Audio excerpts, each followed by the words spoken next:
दोस्तों, आज मैं आपके लिए कैमरे में कैद 5 ऐसे बड़े क्रिएचर लेकर आई हूँ जिन्हें लोगों ने ना चाहते हुए भी अपने कैमरे में रिकॉर्ड कर लिया है, जिन्हें देखकर आप चौंक जाएंगे। क्रैकन हाल ही की खोजें साउथ एशियन समुद्र में किए गए थे, जिन्हें करीबांवे 46 फीट लंबा था और जिसके शरीर पर काफी नुकीले नाखून थे। इसे कहा जाता है कि पुराने समय में क्रैकन बड़े होते थे और जब वे किसी नाव पर हमला करते थे तो वे अपने पैरों में फंसा देते थे और पानी में डूबा देते थे। King Kong. ये घटना एक कपल की सेल्फी क्लिक कर रहे थे जब एक अज्ञात जीव उनके कैमरे में कैद हो गया, जिससे वे डर के मारे भाग गए। इसके बाद उस किंग कॉन्ग को फिर कभी उस जगह पर नहीं देखा गया। गॉडजिला।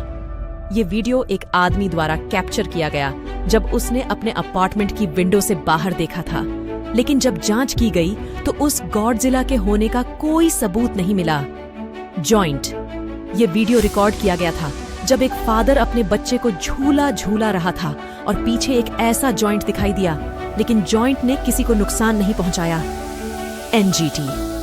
एक आदमी ने आसमान में कड़कती बिजली को अपने फोन से शूट कर रहा था जब उसके कैमरे में एक बड़ा जाइंट नजर आया, जिसकी चमकती हुई नजर उसे दूर से भी दिखाई दी। इस वीडियो को बनाने में काफी मेहनत लगी है। इसे देखने के लिए धन्यवाद। कृपया वीडियो को लाइक करें और चैनल को सब्सक्राइब करना न भूलें।